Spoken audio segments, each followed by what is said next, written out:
So it's new iPhone day and I just got my 15 Pro Max in natural titanium in, so let's talk about my first impressions.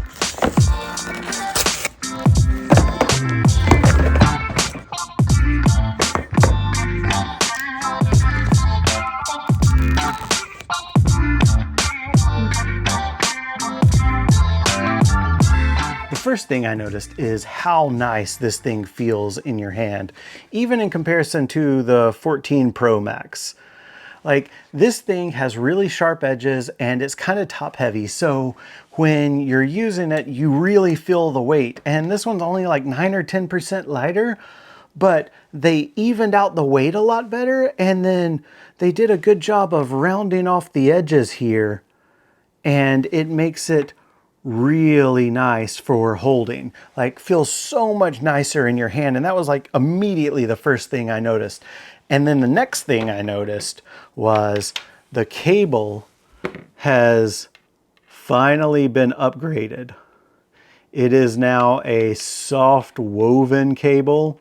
It's not that cheap plastic feeling cable that they've had for so long, which thank goodness they updated it. I mean, if they're not going to give us a charging brick, at least give us a nice cable, right? So very excited about that. Then the next thing I noticed, because obviously I love taking pictures and video, I went and tested out the cameras just super quick, nothing pretty. I just wanted to see the range.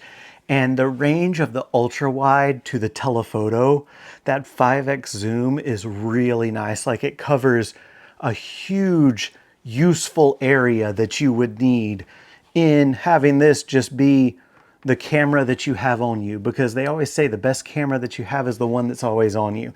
And for most people it's this or any other phone, and they take really good photos now. But now that you have a wide range in the lenses that's also good quality and can be used in a variety of situations, that really ups your creativity.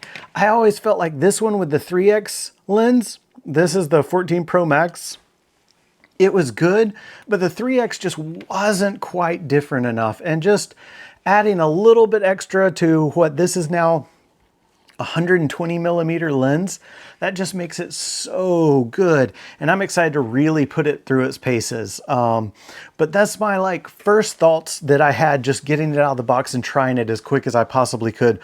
One thing that I've noticed that's really perplexing me is with the 5x lens, it seems to have a hard time focusing on smaller subjects. Like, I was trying to take a picture of a spider that's out in the yard. I did it with the 3x on this, and it had no problem, you know, tapping it, getting focus. But then this one in the 5x, even though you do have the ability to close focus, it never could quite find the focus on the spider. And I don't know what that's about. Hopefully it's something that they'll look at and fix in a software update, because that is a huge bummer that you lose out on the close focus distance with the thing that's zoomed in, especially if you want to do smaller photos. But hopefully they'll fix that with a software update. I remember when I think it was the 12 came out, it had a weird issue where the white balance would be really blue if you were taking pictures of very specific things like waterfalls and ice and stuff like that.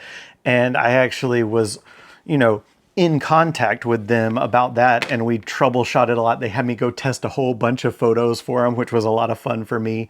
But they got it fixed pretty quickly, and hopefully the close focus issue on this one will go the kind of the same way, because that's a little bit of a bummer. But yeah, I mean, everything else just first impression wise is really awesome. It's a great upgrade if you're going to upgrade, and I mean, it's an iPhone, so you know what you're getting. Now I'm gonna put it through its paces and really test it out, because I have a trip coming up next week, so we'll really be able to see what this thing can do then, photo and video wise. I'm very excited about that. But like I said, this was just first impressions. I hope you enjoyed it and got something out of it.